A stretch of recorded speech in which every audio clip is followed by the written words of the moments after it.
The name's Cal Pruitt. And I know how that sounds. Like some guy you'd meet at a bait shop in Louisiana who still owes you $20 from 2009. Which, honestly, isn't far off.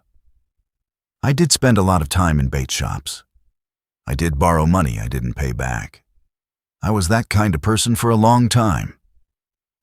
But right now, I'm sitting on the back deck of a 42-foot houseboat I built with my own hands, watching a dead man float face down past the stern, and thinking about how strange it is that water saved my life. Water and the fact that I knew how to work it. Let me back up. I used to build houseboats. Not the garbage kind. Not the lawn chair on a pontoon platform type you see on reservoir lakes with Budweiser flags and plastic furniture. I mean real ones. Floating homes, full kitchens, insulated walls, proper plumbing systems, custom cabinetry, the whole thing. Rich people would come to me with some dream about living on the Atchafalaya or spending summers on the Cumberland, and I'd build it for them. I was good at it. Better than good, actually. I understood how a boat should sit in water, how weight distributes, how you balance livable space against buoyancy without turning the whole thing into a liability. I grew up around the swamps outside Breaux Bridge, Louisiana. My uncle had a crawfish boat, and my dad did odd construction work around the waterways, docks, boat lifts, that kind of thing. So I grew up with both.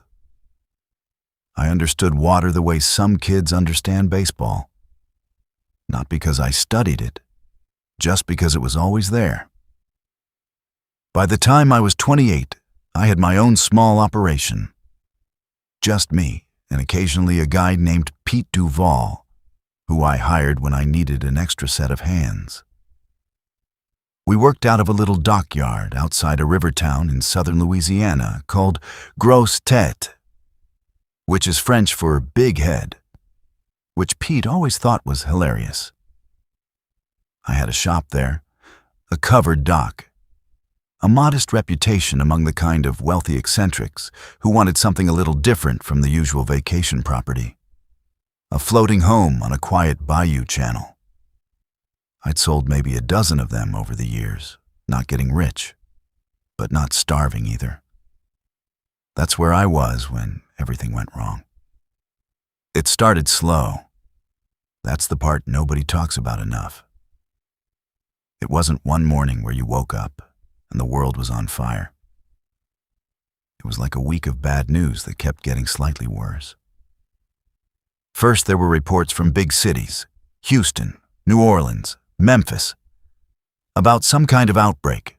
The news called it a virus, a fast-spreading hemorrhagic fever, they said. People were panicking. There were videos online that I watched on my phone at night. Not because I thought they were real exactly, but because they were the kind of thing you can't stop watching. The videos showed people moving wrong. That's the best way I can put it. Like something was off with the motor signals. Like the brain was sending instructions, but they weren't going through the right channels.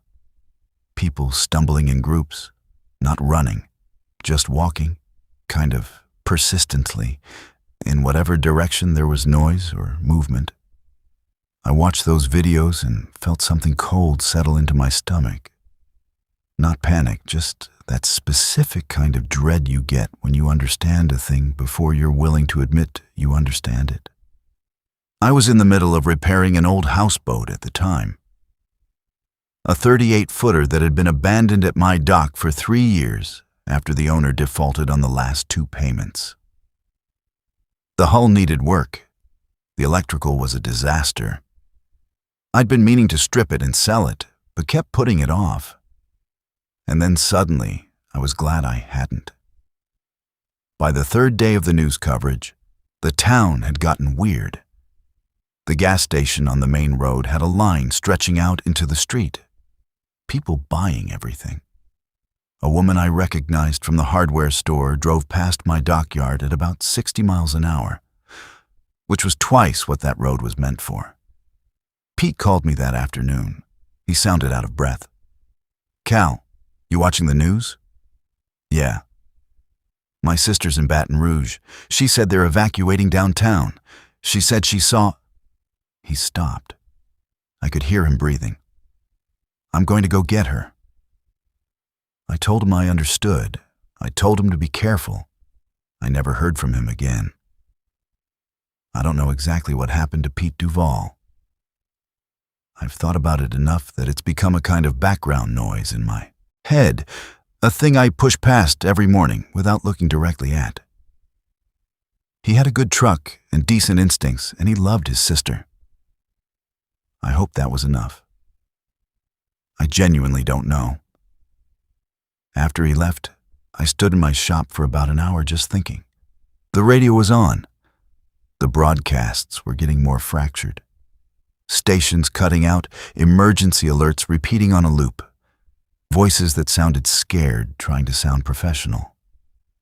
I turned it off. Then I walked down to that old abandoned 38-footer and really looked at it. I didn't have some big strategic plan. Let me be clear about that.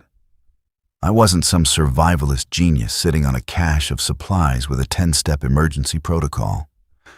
I was a boat builder standing on a broken-down houseboat, running through a list of things in my head. Water is dangerous for the dead. That was my first real thought. Not poetic, not dramatic, just a practical recognition. Whatever these things were, they couldn't swim. The videos had shown that much. They didn't navigate water. They walked into rivers and sank. And more than that, they oriented on sound, on movement. The water insulated you from both. The second thought was that I had skills most people didn't. I knew how to make a vessel livable. I knew electrical systems, plumbing, waterproofing, structural reinforcement. I had a shop full of tools and materials. I had fuel. I had the dock. The third thought was that I was completely alone, and if I didn't do something fast, I was going to stay that way until it was too late to matter. So I started working. I worked for 3 days almost without sleeping. I'm not going to pretty that up. It wasn't some heroic montage. It was ugly, exhausting, panicked work. My hands shook from caffeine and fear. I cut myself twice on sheet metal and barely noticed. I was pulling parts from other projects, raiding my shop inventory, doing math in my head, and probably getting some of it wrong. Here's what I focused on first. The hull. There were 2 soft spots in the fiberglass that needed to be ground out and reglassed. I did that. Not perfectly, but solidly. While that was curing, I started on the electrical. The old battery bank was toast, completely sulfated. But I had a set of marine deep cycle batteries in my shop that I had ordered for another project that never materialized. I rigged those up and connected them to a small solar charge controller. I had 2 200-watt solar panels in the shop. I mounted them flat on the roof, wired them in series to maximize voltage, and connected them to the battery bank through a proper MPPT charge controller that I'd ordered online 6 months ago for a project that never came together. I'd never even taken it out of the box. Sometimes procrastination pays off. The solar setup wouldn't power a full home, but it could run LED lighting, charge small devices, run the small electric trolling motor I stripped off a base boat that had been sitting at the end of the dock. I set that up too. 2 12-volt trolling motors mounted side by side at the stern, wired to the battery bank with a simple direction control. Not fast, not powerful, but quiet. Dead quiet. That was the whole point. The engine on the houseboat, an old marine diesel. I left alone for now. It worked, but it was loud. I wasn't going to use it unless I had to. Water was the next problem. I had a 100-gallon freshwater tank built into the hull. I filled it from the dock water line on day 1 before the town's water pressure dropped to nothing around midday on day 2. After that, I was on my own. I'd worked with rainwater catchment systems on previous builds. Some of my clients wanted off-grid setups, so I knew the basics. I rigged up a simple gutter system along the roofline and ran it into a filtration setup using ceramic filter candles and activated carbon that I pulled from my shop inventory. It wasn't a professional water purification system, but it worked well enough. Food was the hardest part to solve in those first 3 days. I raided my own kitchen first, brought everything over to the boat. Maybe 2 weeks of food if I stretched it. Canned beans, rice in a 5-pound bag, some pasta, coffee, cooking oil, salt. I had 2 cases of bottled water I'd bought during a hurricane warning 2 years ago and never used. On day 3, I made the decision I'd been putting off. I drove into town. The town was bad. Not apocalypse movie bad. Not fire and screaming and chaos in every direction. That almost would have been easier to process. It was quieter than that.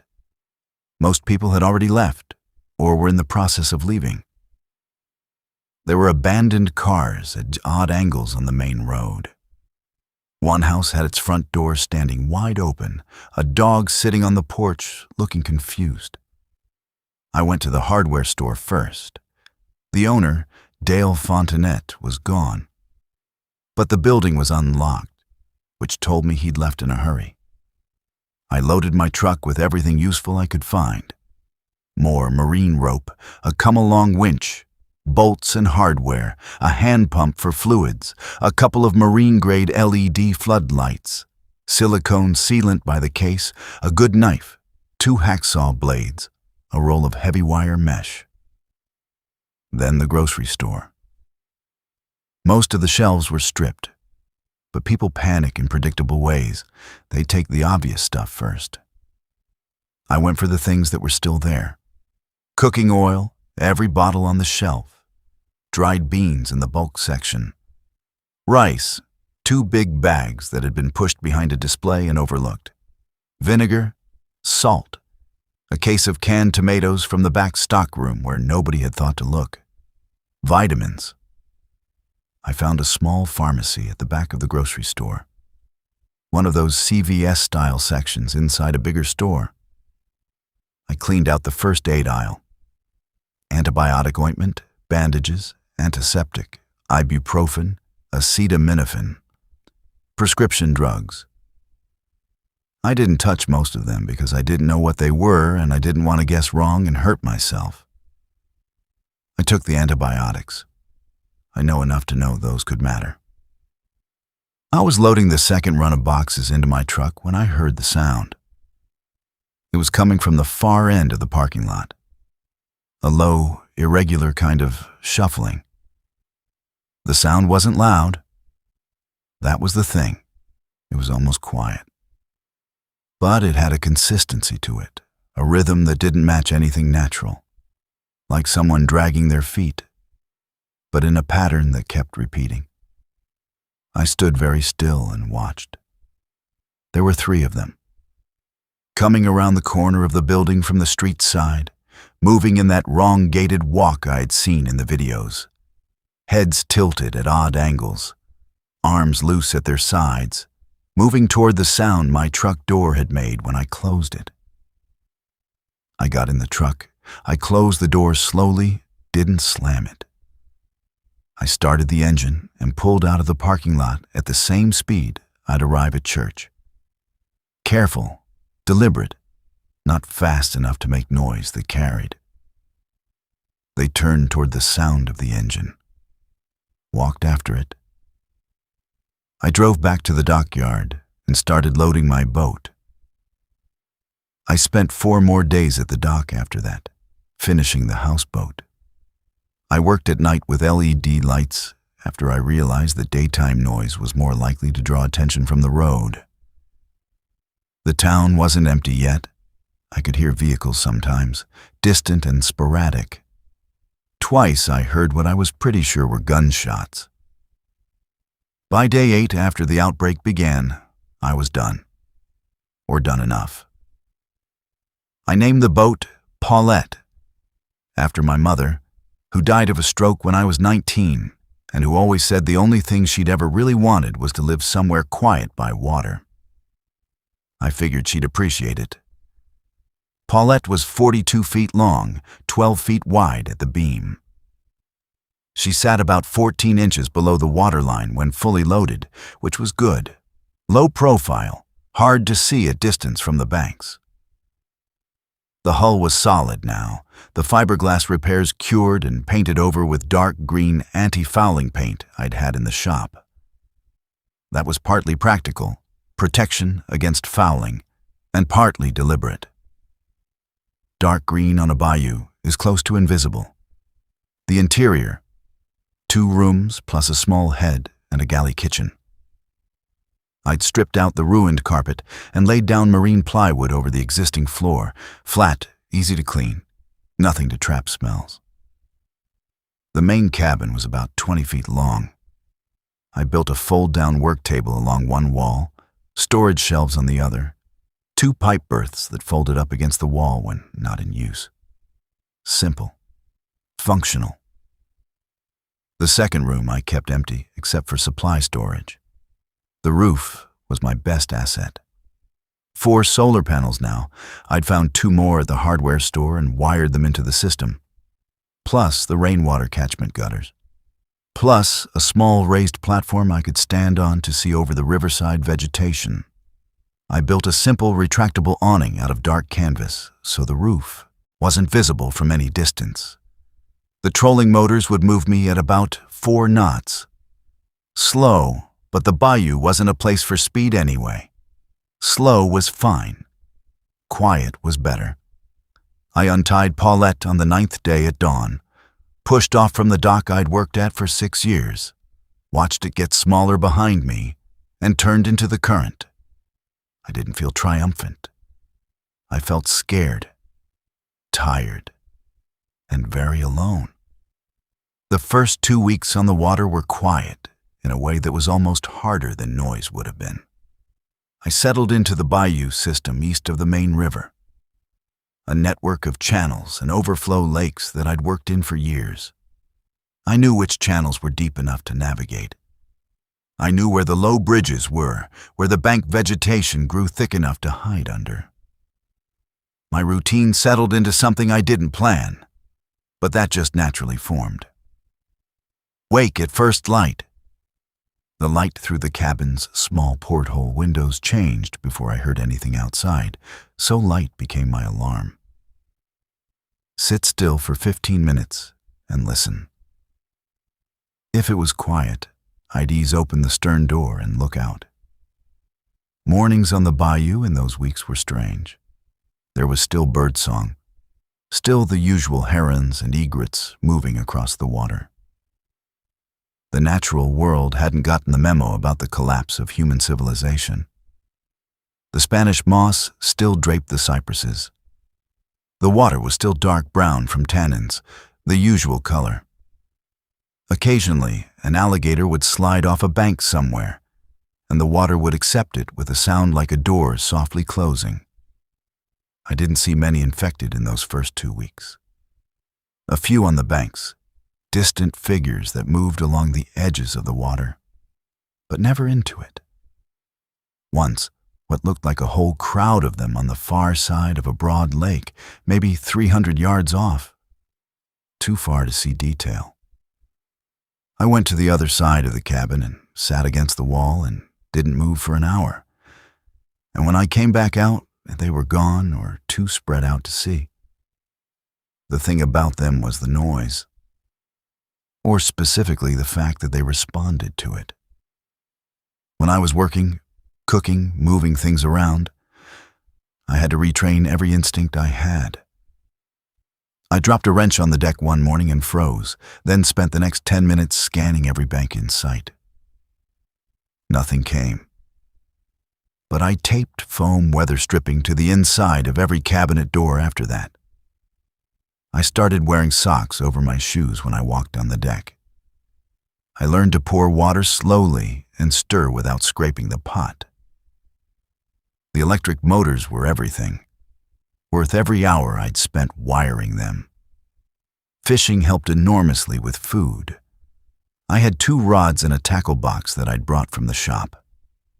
They'd been there for years, used occasionally when I was working late and feeling like I deserved a break. The bayou was full of bass and catfish and the occasional garfish. And I could fish from the deck without making sound if I was patient about it. I cooked the fish on a small butane camp stove inside the cabin with the door closed, keeping the smell contained as much as I could.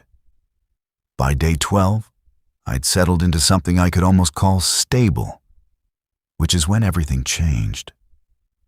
I was anchored in a wide pool about 3 miles up a backwater channel, a place I'd been before because a client had wanted a site for a dock, and I'd talked him out of it as being too isolated. It had a sandbar on the east side, good fishing, a clear line of sight in 3 directions. Good spot. I heard the other boat before I saw it. Not the infected, something mechanical. A small outboard motor running low and sounding like it was struggling, like the fuel mix was off or the prop had picked up weed. I heard it coming and immediately pulled in my fishing line and went inside and pulled the door most of the way shut, leaving a gap to watch through. It was a flat-bottomed aluminum John boat, a standard bayou fishing boat, the kind any local could have. It came around the bend in the channel moving slow and uneven, and I could see immediately that something was wrong. The boat was sitting heavy in the water, too many people for a John boat that size. I counted 4 at first, then saw a 5th person lying down in the bow. The person running the motor was a big guy, heavy-set, red-faced, running the tiller arm with one hand while the other was pressed against his ribs in a way that didn't look comfortable. Next to him was a girl, maybe 15 or 16, sitting on the gunwale with a paper map spread across her knees, trying to hold it flat against the wind. 2 more adults were in the middle of the boat. A woman with short, dark hair gripping the sides with both hands, and a thin man who was watching the banks with the specific focus of someone who has recently seen something bad. The person lying in the bow was a kid. Small. I couldn't tell more than that. They came around the bend and slowed down, and that's when the motor coughed twice and died. The silence was absolute, in the way silence is absolute when it's sudden. 4 of the 5 people looked around immediately. The girl with the map said something, too quiet for me to hear, and the big guy yanked the starter cord twice. The motor turned over, but didn't catch. He yanked again. It caught, sputtered, ran rough for 5 seconds, and died. The thin man stood up, which was a terrible idea in a loaded John boat on a current, and grabbed an aluminum paddle and started steering them toward the sandbar. They ran aground slowly, the bow grating on sand, and the thin man stepped out into knee-deep water and pulled them up onto the bar. I watched for about 2 minutes, not moving, not making a sound. The big guy climbed out, doubled over slightly when he hit the water, came back upright. The woman climbed out. The girl folded her map carefully and tucked it under the bow seat before she got up. That detail caught my attention. Deliberate, careful, not panicked. The thin man and the big guy started looking at the motor. The child in the bow still hadn't moved. I made a decision that I still second-guess and still think was right. I pushed open the cabin door and stepped out onto the deck. I didn't say anything. I just stood there where they could see me. The thin man saw me first. He went still in a way that was almost comical, like a freeze frame. Then his hand moved toward his waist, and I saw he had something there, a holster of some kind. I raised both hands, palms out. Did it slow? I'm not infected, I said, as quiet as I could manage while still being audible across 40 feet of water. The big guy turned around. The girl turned around. They all looked at me. You're hurt, I said to the big guy. Not a question. He didn't answer for a moment. Then, motor's dead. I know, I heard it. You got fuel? Some. You want it, you come aboard. All of you. I'm not passing fuel across the water to strangers on a sandbar. I paused. Your kid in the boat needs to come inside. Whatever's wrong with him? The woman made a sharp sound, not quite a word. The thin man's hand moved away from his waist. They came aboard. The child in the bow was a boy named Eli. He was 9 years old and running a fever that had his skin so hot it was like touching a cast iron pan left in the sun. His mother, the woman whose name was Donna, had wrapped him in a damp towel and was watching me with an expression I can only describe as controlled terror. The kind of look that means the fear is enormous, but the person has decided not to show it, because showing it won't help. Is it? I started. No, she said, flat and immediate. It's not that. He got sick before any of this started. Ear infection that went to his chest. We had medicine for it and ran out 4 days ago. I thought about the antibiotics I'd taken from the pharmacy. I went to my storage and found them. Amoxicillin. I looked at the label, thought about dosing for a kid his size, halved it, handed it to Donna with a bottle of water. I'm not a doctor, I said. Neither am I. She took them. The big guy was Ray Thibodeau. He was 43 from Thibodeau. Yes, same name. He made the joke himself, said he'd been making it his whole life. He was a marine diesel mechanic. He'd been working at a fuel depot outside Morgan City when everything went sideways. The wound in his ribs wasn't a bite. He was clear about that, firm about it. Pulled his shirt up to show me. A deep gash from a fall through a warehouse window while they were raiding it for supplies 3 days before. It was infected. The edges were red and warm. I had antibiotic ointment. I had a good suturing kit. I kept one in the shop because working with boat building equipment in a location an hour from a hospital made it a reasonable investment. I'd used it once on myself, once on Pete Duval. I cleaned Ray's wound and closed it properly. And he said nothing the whole time except one sharp exhale when I poured the antiseptic in. The thin man was called Garrett Holloway. He was from Baton Rouge, had been an engineer at a water treatment facility, which made him immediately valuable in ways I didn't fully appreciate yet. He was 37, quiet, watchful in a way that made me think he was always running calculations. He had the handgun, a 9mm, and he wore it like a person who'd practiced, not like someone who'd grabbed it in a panic. That distinction matters. The girl was Tamsin. She was Donna's daughter, Eli's older sister, 15 years old. She'd grown up on the water. Her father had been a commercial fisherman out of Port Fourchon, and she'd spent summers on his boat since she was 5. She knew the lower river system and the coastal marshes the way I knew the bayou around Grosse Tete, and not from maps, but from time spent in it. She'd been the one navigating the John boat. I told them what I had. Water system, solar power, food stores, the electric motors, the general layout. I told them where they were on the river system. I told them my plan, which at that point was mostly stay on the water, keep quiet, and outlast whatever this is. Ray listened to all of this, then looked at the electric trolling motors mounted on my stern and said, "Those won't get you 50 miles. They've gotten me 12 so far. You've got a diesel engine. It's loud." He thought about that, nodded. "You want me to fix that problem?" he said. It wasn't quite a question. What problem? The noise problem. Your diesel engine. I can modify it, wrap the exhaust, tune the fuel injection, fit a marine muffler I can make from what you've got in that shop space. Won't be silent. But it'll be quiet enough. I looked at him.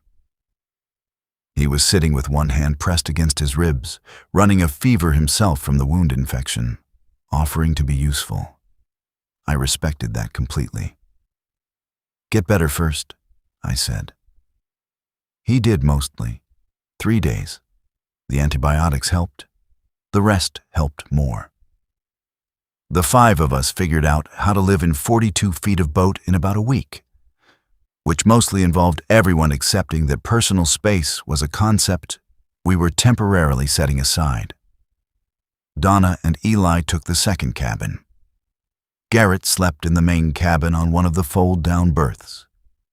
Tamsin, who turned out to need less sleep than anyone I've ever met, often slept on the roof deck under the canvas awning, wrapped in a sleeping bag, which made me nervous until I accepted that she was more aware of her surroundings out there than I was inside. Ray slept in the engine room once he'd started working on it, which tells you everything about who Ray Thibodeau was. The first week with passengers was defined mostly by that trust problem I mentioned. Because, of course it was. 5 strangers on a 40-foot boat with limited supplies and no clear plan is not a recipe for easy coexistence. There were moments. Donna and I disagreed about food rationing. She thought I was being too strict with portions. I thought she was thinking short-term. We had that conversation twice, and neither of us enjoyed it.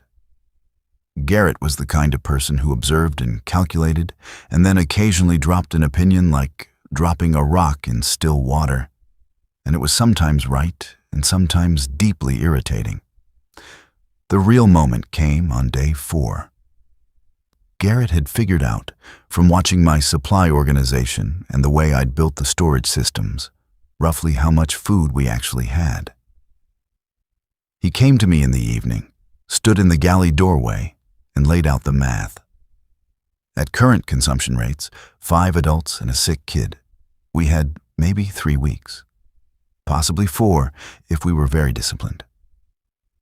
I know, I said. Do you have a plan? Foraging, fishing, finding supply caches in flooded structures. I've been thinking about which towns are close enough to risk and far enough from population centers to be reasonably clear. He nodded slowly. You've been doing this alone for 2 weeks. Yeah. You should have said something. I'm saying it now. I paused. You want to help plan it. I'm not stopping you. You know water treatment, which means you know river systems and infrastructure. Tell me where the water authority maintained fuel depots and storage facilities in this parish. That kind of thing. He pulled out a small notebook he carried in his shirt pocket and opened it on the table. We talked for 3 hours. That was the first night that felt like something other than temporary. The supply run started at week 3. We'd developed a basic system. Tamsin and I went out in the John boat. It had been repaired with a fuel line fix that Ray did with his eyes basically closed, while Ray stayed with the houseboat and kept the engine warm. Garrett and Donna stayed aboard. Tamsin navigated. I handled the physical work of entry and extraction. Tamsin was extraordinary at this. I want to be accurate about that. She was 15, she was small, and she moved through flooded buildings like she was made for it. She could read water depth by color in a way that took me another month to understand. She knew which channels had clearance and which ones would ground the John boat. She could look at a building from the water and tell me, with reasonable accuracy, whether the ground floor was accessible or swamped, and often she'd spot entry points I'd missed entirely. Windows left open, roof hatches, elevated loading docks. The towns we worked were all partially flooded. Not from the disaster itself. The lower Louisiana river system floods regularly, and a lot of these structures were built on elevated piers specifically for that reason. The flooding made them accessible by boat, which was actually better for us. You could come at a building from the waterside, stay in the John boat, keep quiet. The things we found in those early runs kept us going. A hardware store in a small town called Arnaudville that had been almost untouched. I think the flooding had discouraged anyone from going in on foot, and the building was so utilitarian that most people wouldn't have thought to raid it first. We got rope, hardware, hand tools, a come-along, a manual bilge pump, 2 good knives. We came back twice. A restaurant supply warehouse on the edge of a former town that was basically underwater from the chest down. Tamsin got the John boat against the loading dock. I climbed up and went in through the dock door. It smelled bad. Standing water and rot. But the upper storage shelves were dry. Commercial-size cans of everything, industrial salt, 10-pound bags of sugar, coffee in sealed one-way valve bags, a case of cooking oil. I moved as much as I could carry in 3 trips. We found something else in that warehouse that I didn't expect. In the back office, on a shelf above the desk, someone had left a handheld radio. A good one, a Motorola that ran on AA batteries. And next to it, a handwritten note on a page torn from a legal pad. The note said, "Signal on Channel 19. Repeat every morning 0600 to 0700. Safe harbor downriver, Eel Dore. Real people, real food, real walls. Find the channel and listen." I took the radio.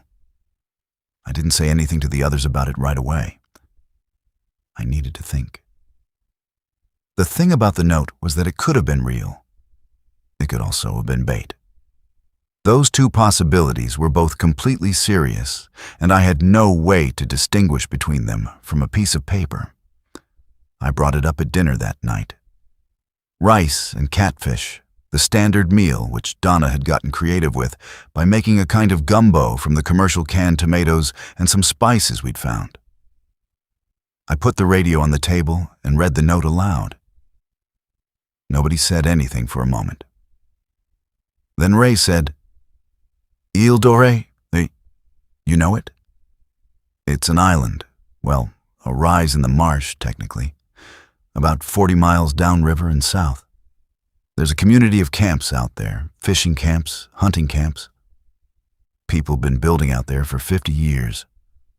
Whole cluster of structures on elevated ground." He thought about it. If someone fortified that and stocked it right, it's not a crazy place to hold up. The water makes it defensible on its own, only accessible by boat. "Or it's a trap," Garrett said. "Could be both," I said. "Could be real, but have problems. Could be real and fine. We're not making any decisions tonight. I want to listen to Channel 19 for a few mornings first." Tamsin was looking at the radio.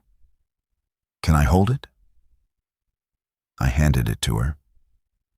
She turned it over in her hands, the way she handled everything she found interesting, with complete attention. "I've heard of people gathering on islands before," she said. "My dad talked about it.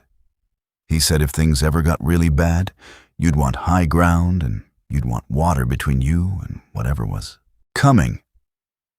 She set the radio down. "He talked about that like it was common sense." "Your dad sounds smart," Donna said. Tamsin looked at the table. "He is," she said. Present tense. Nobody commented on it. I listened to Channel 19 the next morning from 5:30 to 7. Static, and then, right at 6, a voice. Male, flat, professional sounding. "This is Eel Dore Community Broadcast. Safe Harbor is active and open to survivors. We are located 38 miles south-southwest of the intersection of Bayou Teche and the Atchafalaya distributary.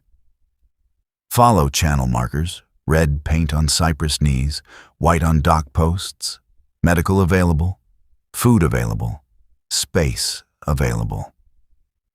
This is a recorded message repeating every 30 minutes until 700.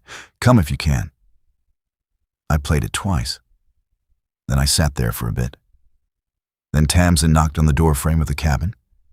She'd been awake, she was always awake, and said, "I heard it." "Yeah. What do you think?"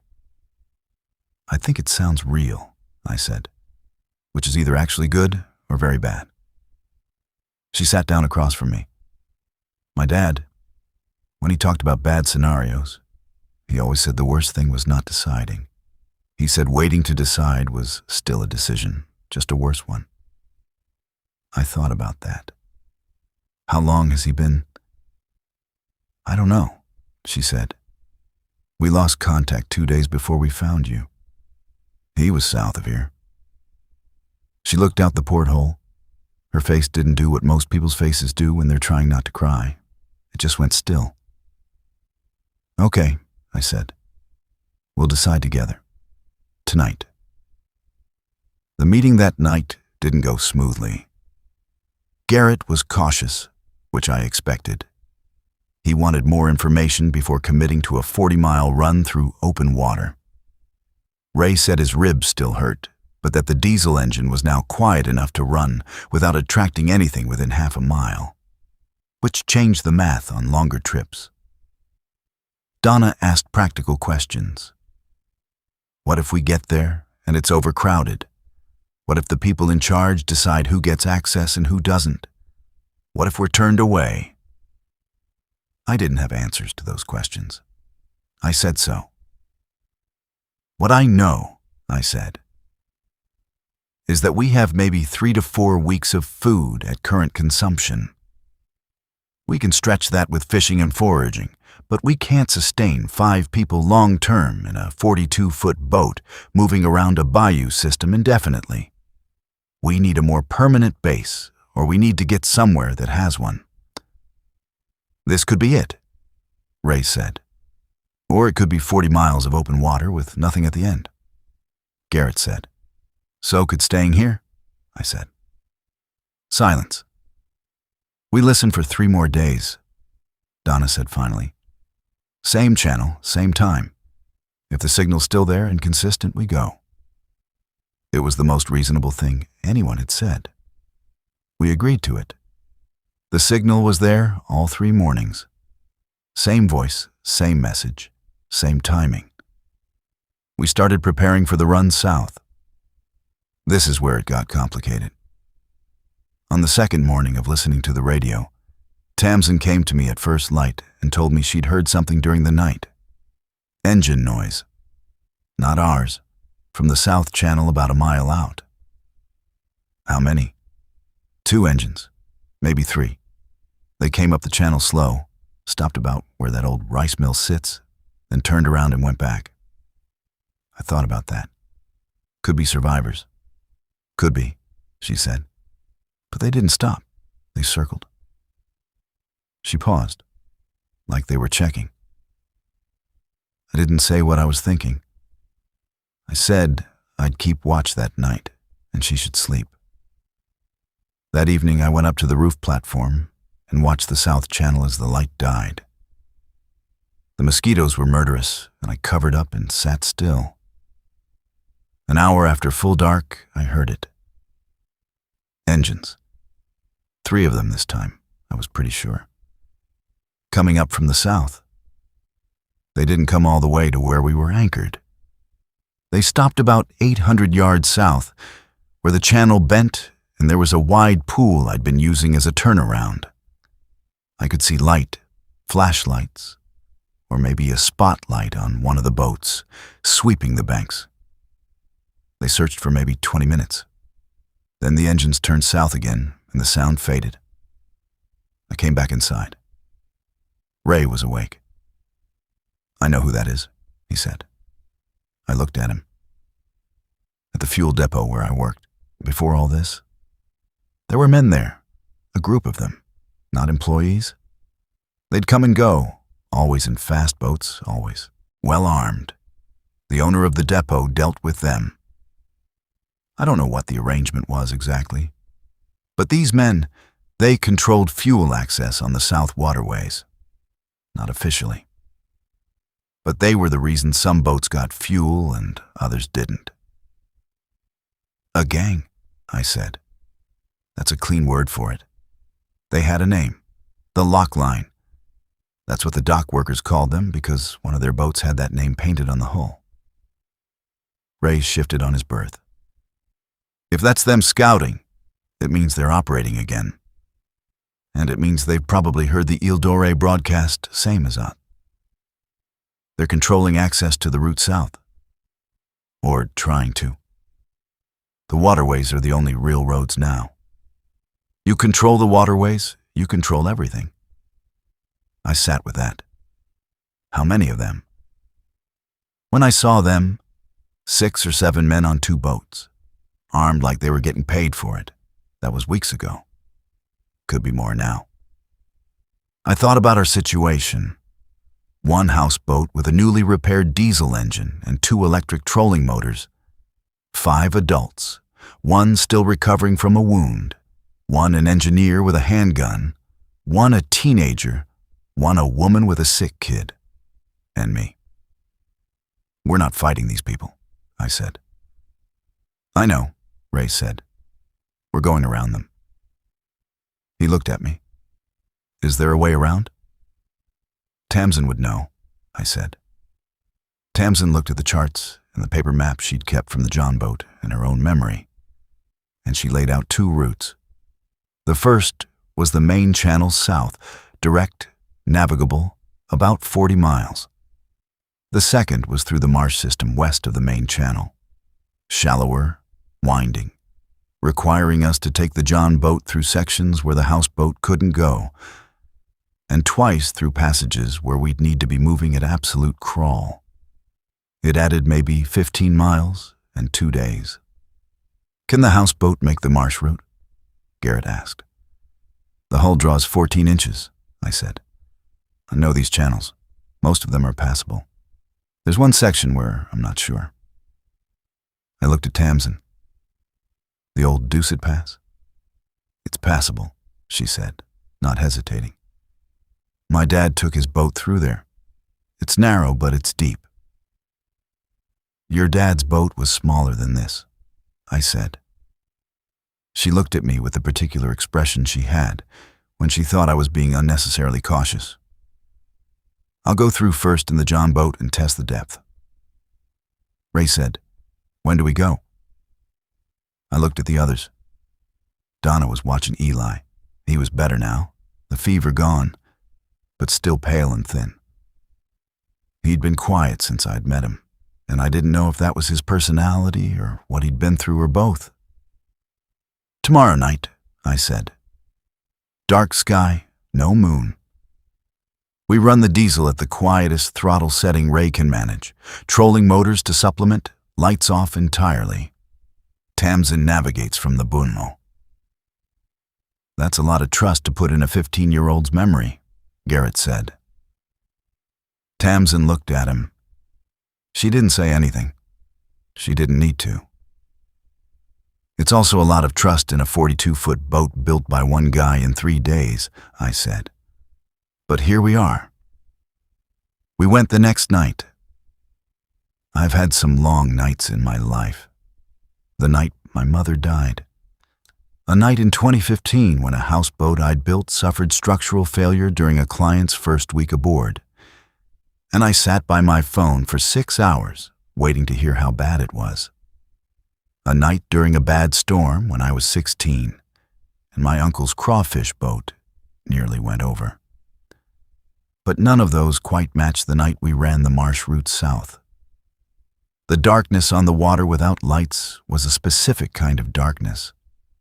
Not blinding, because there were stars and some ambient glow in the distance that I chose not to think too hard about, but deep and physical, like the air itself was thicker. The water was black. The marsh grass on either side of the channels was tall, and at the pace we were moving, it slid past like a slow parade. Tamsin stood at the bow with no light. She communicated with me by signals we'd worked out. Hand on the left gunwale meant come left. Hand on the right meant come right. Both hands flat meant hold. One raised meant stop. I watched her silhouette and steered. Ray ran the engine from beside me at the stern, one hand on the throttle, the other pressed against his ribs out of habit, even though the wound was mostly healed. He kept the engine at the lowest possible setting. A sound like a large cat purring, roughly, which was extraordinary, given that the stock exhaust on that engine would have rattled windows a quarter-mile away. He'd wrapped the exhaust manifold in ceramic fiber blanket, fit a water lift muffler fabricated from a piece of marine exhaust hose and a plastic container, and tuned the injection timing. It was a hack job that demonstrated years of expertise. Garrett and Donna were inside. Eli was asleep. The rule was nobody on deck but Tamsin and whoever was at the helm unless absolutely necessary. The first hour was tense, but manageable. I knew the first part of the route. The second hour was through territory I knew less well, and I could feel the difference in my attention. The specific kind of fatigue that comes from concentrating very hard on something in darkness, with no margin for error. Tamsin was steady at the bow. She'd been steady for 2 hours without a break. Around the third hour, we hit the section I'd been thinking about. Doucet Pass, about 80 feet wide at the mouth, narrowing to maybe 30 feet at the tightest point, with cypress knees on both sides that could hole a hull if you touched them wrong. Tamsin had gone through in the John boat 40 minutes earlier, trailing a thin rope we'd use to guide Paulette if needed. I throttled back to bare minimum. The trolling motors were running now too. I'd switched them on for extra control. We went into the pass at walking pace. It was close. The cypress knees brushed the hull twice on the port side. I felt it through the wheel. That particular scrape of wood on fiberglass that every boat builder recognizes as a sound that precedes either nothing or catastrophe. I held the wheel and waited. Nothing. Tamsin guided us through the tightest section, both arms pointing straight out, hands open, telling me to keep dead center. We came out the other side of Doucet Pass into a wider channel, and I let out a breath that I'd apparently been holding for the last 4 minutes. Ray's hand appeared on my shoulder briefly. That was all. We didn't talk until dawn. The lock line boats found us anyway. I'd thought we'd avoided them. We were 3 hours out from Eel Dore. We'd been on the radio and gotten a response, a real voice. A man who'd given us coordinates and told us to come in slowly and identify ourselves from 50 yards out. And I was starting to think we'd actually pulled it off. The marsh route had worked. The night run had worked. Then Tamsin called out, not loud but sharp, and pointed east. 2 boats, coming fast from the main channel, which was visible about 400 yards east of us. They'd been running the main channel and spotted us crossing the open water section to reach the final approach to the island. They turned toward us. Ray said one word, and it wasn't appropriate for this account. The boats were fast, center console fishing boats with big outboards, the kind of thing that could do 40 knots if pushed. Ours was doing 6. The math was not in our favor. "Come right to a heading of 210, Tamsin said from the bow. Her voice was calm in a way that made me pay close attention. "There's a shallow bar running from that stand of willows. They draw more than us, if we're fast." I turned to 210. "Ray, full throttle." "The noise?" "Full throttle, Ray." The diesel engine came up to full power, and the sound was a revelation. Not the roar it would have been before his modifications, but a deep, insistent rumble that carried across the water and, I had no doubt, made every dead thing within a mile turn toward us. There was no choice. The two boats were shouting now, voices carrying across the water, men's voices, not saying anything intelligible from that distance, but in a tone that was not ambiguous. We crossed the shallows. I watched the depth sounder, which I'd wired up and actually worked, and saw the bottom rise and then drop again. 22 inches at the shallowest. We drew 14. We crossed it. One of the fast boats followed. The other turned away. Its driver saw what we were doing.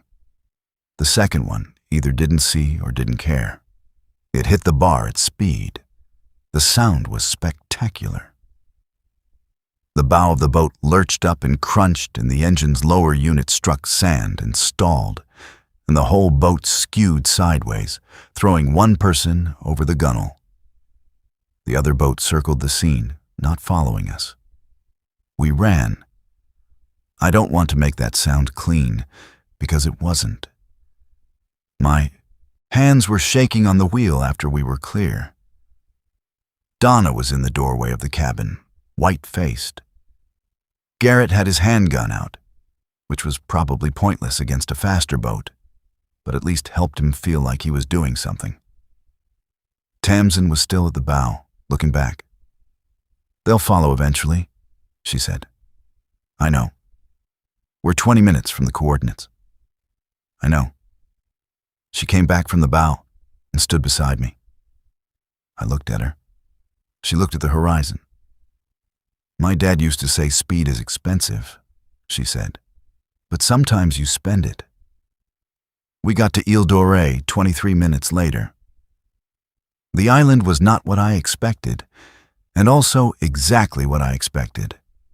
It was a rise of land in the coastal marsh, maybe 40 feet above sea level at the highest point, which in South Louisiana makes you a mountain.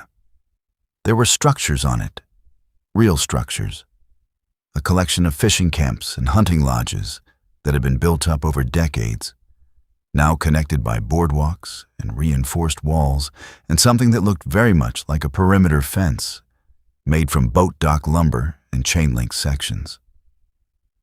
There were people on the dock. Real, living, uninfected people.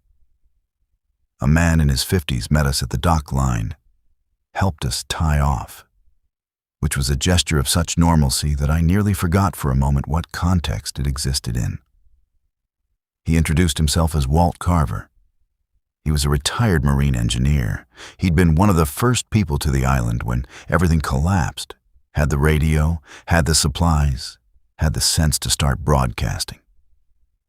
There were 41 people on the island. Had been more. Some had left. A few had died. A couple were unaccounted for in ways Walt didn't elaborate on right away. They had a generator running on biodiesel they were producing from cooking oil. They had a greenhouse structure producing greens year-round. They had a rain catchment system Garrett looked at for 10 minutes and then said he could make 30% more efficient, which turned out to be true. Walt looked at our group. He looked at the boat. "Who built this?" he said. "I did," I said. He nodded slowly. "We need 2 more structures on the perimeter," he said. "Floating barriers. Something the dead can't walk around through the water." "I can do that." "I figured," he said. The lock line came 2 weeks later. We'd known they would. Walt had dealt with them before. They'd come through twice, asked for fuel in exchange for what amounted to protection that nobody had asked for. Walt had given them fuel the first time. The second time, he'd given them less and they'd been unhappy about it. And one of them had shoved a kid off a dock and then they'd left. And everyone on the island had spent 2 weeks quietly preparing for the next visit. I'd spent those 2 weeks building things. The floating barriers I'd promised Walt, sections of dock lumber with angle iron frames, anchored to the bottom with marine mooring blocks, extending the island's perimeter into the water and making it impossible to approach from the shallow northern side without a boat. I'd also built something else, which I did quietly and without making a big announcement. The lock line came with 4 boats and 10 men. Walt met them at the main dock. I watched from the floating barrier on the north side. Garrett was on the roof of the main camp building. Tamsin was somewhere I couldn't see, which I'd learned meant she'd positioned herself where she thought she needed to be. The conversation between Walt and the lock line's apparent leader, a man named Dale something, which I found ironic given the hardware store owner back in Gross Tet was also Dale, went badly within the first 2 minutes. Dale wanted regular fuel payments, a tithe of food supplies, and what he called dock clearance fees for any boats wanting to travel the southern waterways. Walt told him no. Dale said things would go worse for them if they refused. Walt said he understood, but the answer was still no. That's when 3 of the lock line's men started moving toward the dock line. And that's when the thing I'd built quietly over 2 weeks became relevant. I'd repurposed 3 marine air horns, the kind you keep on boats for signaling, powered by compressed gas canisters, and mounted them in weatherproof housings on posts at 3 points around the island's perimeter, angled outward. They were connected by wire to a central switch I'd run to the roof of the main building where Garrett was standing. When the lock line's men put their first foot on the dock, Garrett triggered all 3 horns simultaneously. The sound was enormous. Not the direction we'd aimed it, outward, into the marsh, away from the island, into the channels where, as anyone who'd been paying attention knew, there were concentrations of the infected following the waterways. The men on the dock stopped. The infected heard the horns from half a mile in every direction. They started coming. Not all at once, not dramatically. But the channels around the island, within 4 minutes, were full of movement. Figures in the water, most of them too deep to move effectively, but moving. Dozens visible in the nearest channel within 6 minutes. The infected didn't swim, but they waded. They were drawn to sound. We'd put 3 enormous sound sources at the island's perimeter, aimed outward. Dale's people scrambled back to their boats. I will be honest, I had not been completely confident this would work. I'd thought it through, and it made logical sense. But logic and actual outcome are different things. And there was a version of this where it went very badly. It didn't. Dale's boats pulled away fast. And in pulling away fast and loudly, they drew the infected following them, which was a self-reinforcing problem I hadn't entirely planned, but was glad to see the horns ran out of gas after about 3 minutes. By then, the infected had dispersed into the channels chasing the lock line boats, and the immediate threat was gone. Walt came to find me afterward. He stood next to me on the dock, watching the now quiet water. "That was either brilliant or insane," he said. "Possibly both," I said. "Will they come back?" I thought about it. They lost face in front of their own people, and they'd lost 2 of their boats to whatever came after them in the channels. I paused. I don't think they'll come back soon. I think we just got time. Time for what? To make this place something that doesn't need to worry about them. The months since that day have had a rhythm to them that still surprises me when I stop to notice it. I didn't expect to feel anything like routine again.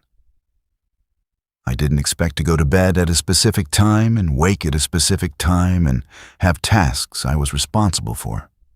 Things that mattered to people, a reason to keep track of days. Eli recovered. He's not a quiet kid by nature, it turned out. That was just the illness. Now he's the loudest person on the island, by a significant margin, which caused some complicated feelings among the adults responsible for keeping noise down. But Walt made the executive decision that a 9-year-old learning to be a child again was worth the occasional sound discipline conversation. Ray rebuilt the generator from the ground up. He also built a small machine shop from salvaged equipment that Garrett and I helped him haul up from a flooded industrial building 20 miles north. He's teaching 2 of the younger men on the island basic mechanics, which is the kind of thing that will matter enormously in 5 years. Garrett redesigned the water catchment system and the island's sanitation setup.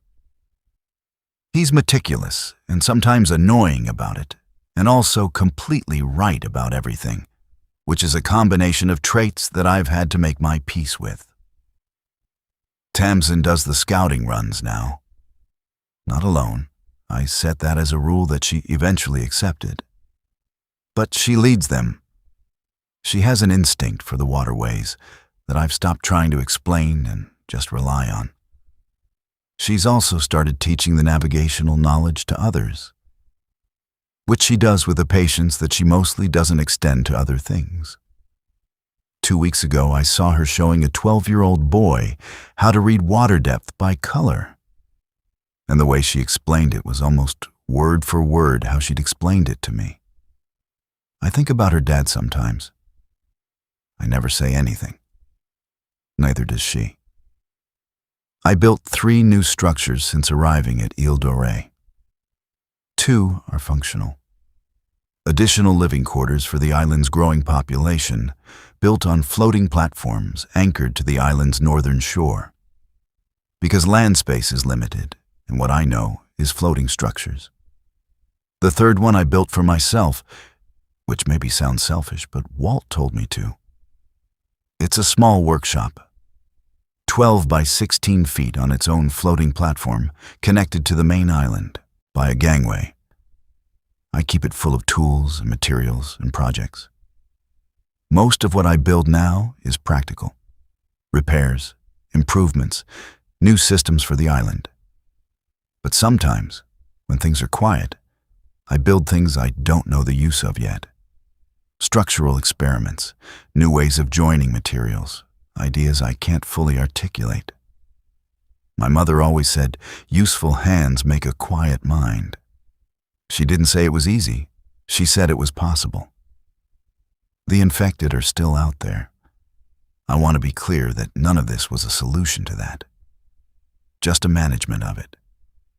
The waterways help enormously because the infected can't navigate deep water effectively. They wade, they sink, they disperse in ways that land-based survivors can't count on. But they're in the shallows. They come through the channels sometimes in numbers that require everyone on the island to go silent and still for hours. We've had one near breach of the perimeter, when a concentration moved along the northern bank and several waded into the shallower water along our barrier line. That night was bad. We've gotten better at early warning.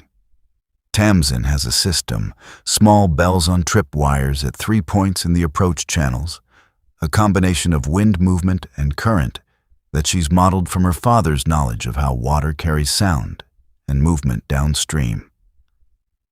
It's not foolproof. Nothing is. But we're here. That's the daily fact I come back to when the fear gets heavy. There's an island in the marsh. There are 48 people on it now. Some of them I knew before. Ray, who fixed my engine. Tamsin, who reads the water better than I'll ever be able to. Garrett, who calculates everything twice. Donna, who makes something out of whatever's available and reminds me that feeding people is an act of care that doesn't require a lot of ceremony. Eli, who is 9 years old and loud and absolutely fine, which is the best possible thing about him. Some of them I didn't know before.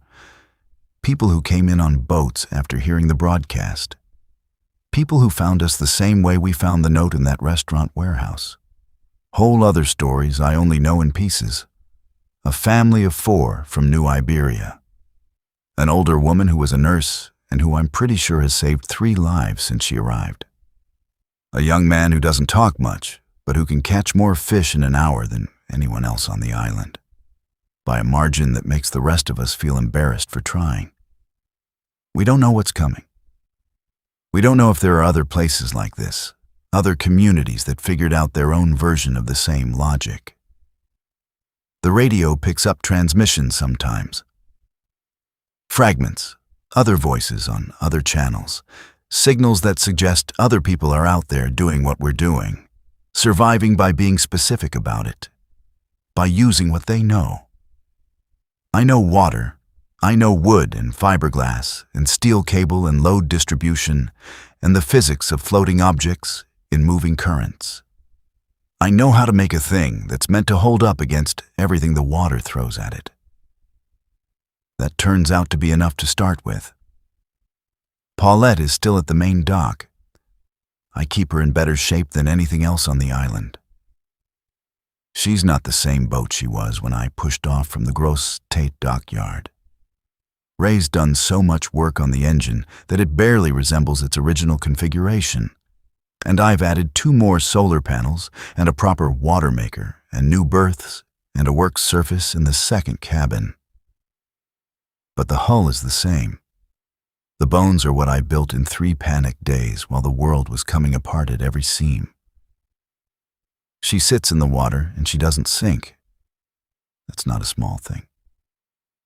I go out on the deck in the mornings sometimes, before the island wakes up, and I drink coffee and I watch the light come across the marsh. The herons are still there, the egrets, the alligators on the far bank, the Spanish moss in the cypresses. All of it's still there, indifferent and beautiful, operating entirely outside the timeline of human disaster. My mother would have loved this place, not the circumstances. She wasn't naive about what things cost. But the water and the quiet and the way the light comes sideways through the grass in the morning. She'd have sat out here with both hands around a coffee cup and just been still in it. I think about her more than I used to. I think about Pete Duval, wherever he went. I think about the dockyard in Gross Tate and the projects I left, unfinished there, and the clients who had deposits down on boats that will never exist. I think about the particular quiet of a shop at 2 in the morning when you're the only one there and the work is going well. But mostly I think about what's in front of me. That's the adjustment I've made. Not a personality change. I'm still the same, mostly difficult, sometimes useful person I was before all of this. But I've stopped looking backward quite as hard as I used to. There's too much to look at right here. The lock line came back once more. That part of the story has a different ending than you'd expect. It was 6 weeks after the Horn incident. 1 boat this time, not 4. Moving slow with a white flag. Actual white fabric tied to an oar and held up, which was either genuine or the most heavy-handed setup in history. Walt met them at the dock again. I was close by. Ray was close by. It was Dale, without most of his men. He looked like he'd had a bad 6 weeks, which seemed fair given that we'd indirectly directed a channel full of infected at his fleet. He didn't make demands. He told Walt they'd lost 2 boats and 3 people in the weeks since our last meeting. He said 2 of his remaining group had come down sick and died. Not from infection, from something else. Not enough food, not enough clean water. Whatever is always waiting in the margins when everything else breaks down. He said he wanted to know if there was a way to work something out. I watched Walt during this conversation. Walt Carver is not a soft man. He spent 30 years in marine engineering, and he has the particular directness of someone who learned his trade in environments where imprecision gets people hurt. But he has a sense of proportion that I've come to appreciate. He knows the difference between a threat and a desperate person. He told Dale they could come to the island. All of them, however many were left. not as paying customers or dock fee payers or protected clients. As residents, same as everyone else. Same rules, same responsibilities, same share of what the island produced. Dale said he'd have to think about it. Walt said fine. I pulled Walt aside afterward and said, "Are you sure about this?" "No," he said. "Are you sure about anything?" I thought about that. Not really. "Then we do the best we can with incomplete information. Same as always." He went back toward the main building. "Besides," he said, not turning around, "we could use someone who knows the main channels as well as they do." Dale came back 3 days later with 7 people. They've been here for 4 months now. 2 of them are problems, the kind of slow-grinding social friction that any community generates. One of them is extraordinary. A woman named Joyce, who turns out to have been a school teacher, and who has started a daily session with the island's children that is the best thing that has happened here since I finished the second floating housing unit. The other 4 are somewhere in between, which is about the normal distribution of people in any situation. I want to tell you the part about the thing we found in the flooded marina, because it matters, and also because it doesn't have a clean resolution, and I've decided that's okay. 3 months ago, Tamsin and I did a run into a flooded marina complex about 12 miles north. Standard forage operation, looking for boat parts, fuel, preserved supplies, anything useful. The marina had been a big operation once. 60 or 70 slips, a fuel dock, a restaurant, a chandlery. The restaurant was a loss. The flooding had been catastrophic there, and the smell told you everything. The chandlery was mostly cleaned out. In the far corner of the marina, behind a locked gate that Tamsin popped with a length of wire in about 40 seconds, there was a storage building. Inside was an inventory of things that people leave in storage buildings next to boats. Spare parts, tools, sails for a sailboat that probably no longer existed. Foul weather gear, a fiberglass repair kit, rope. And in the back, under a tarp, was a small sailboat on a trailer, 14 feet sloop-rigged in good condition. The kind of boat you could sail in protected waters without much experience, or in open water with some. Tamsin stood there looking at it. "We can't take this with us," I said. Practically, it was on a trailer, the marina was flooded. We had no way to launch it and tow it back. "I know," she said. She walked up to it and put her hand on the hull. "Just left it there. My dad had one like this," she said. "Smaller. He taught me on it." I didn't say anything. She stood there for a moment. Then she said, "He's not coming, is he?"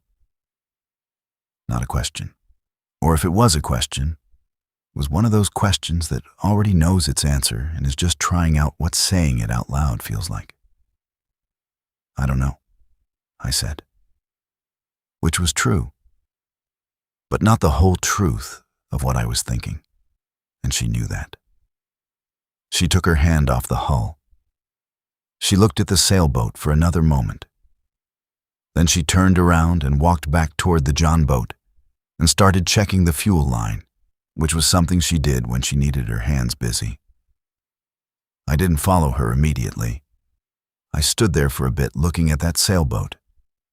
14 feet, sloop-rigged, probably built in the mid-90s from the hardware. Good bones.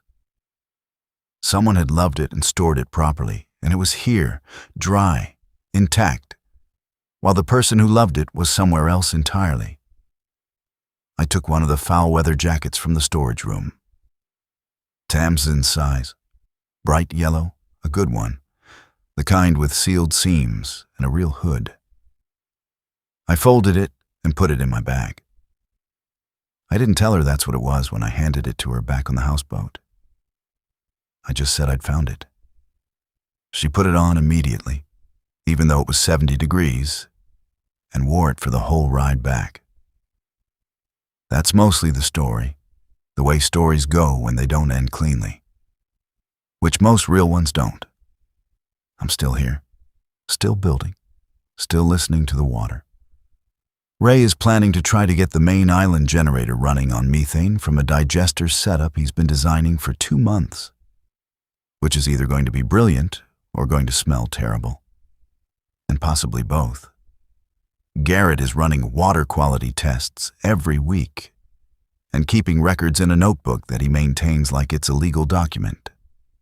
Donna is 4 months into a project to get a real kitchen garden going on the island's highest ground, working with 3 other people.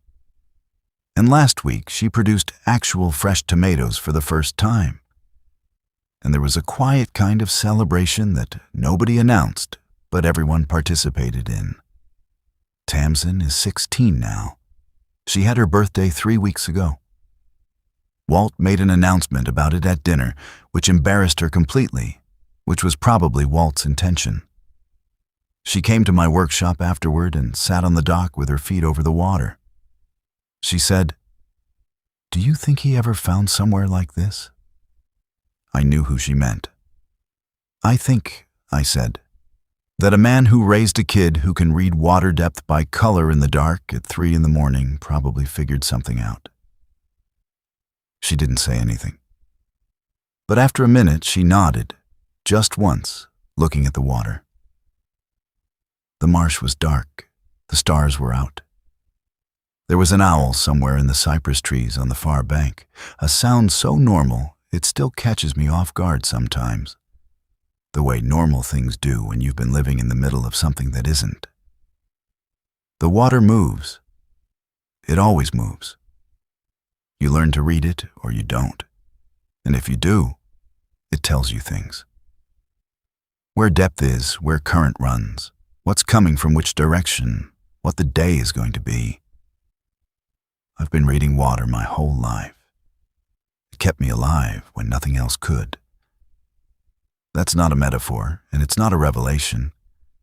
It's just the practical truth of who I happen to be when the world needed a specific kind of person to know a specific kind of thing. I got lucky, I know that. A lot of other people knew useful things and didn't make it anyway. I don't carry that lightly. I don't think I should. But I'm here. The boat is here. The island is here. And the people on it. And the tomatoes Donna grew. And the school sessions Joyce runs in the mornings. And the sound of the generator Ray rebuilt. And Eli's voice carrying across the water at a volume that remains technically unacceptable and completely welcome.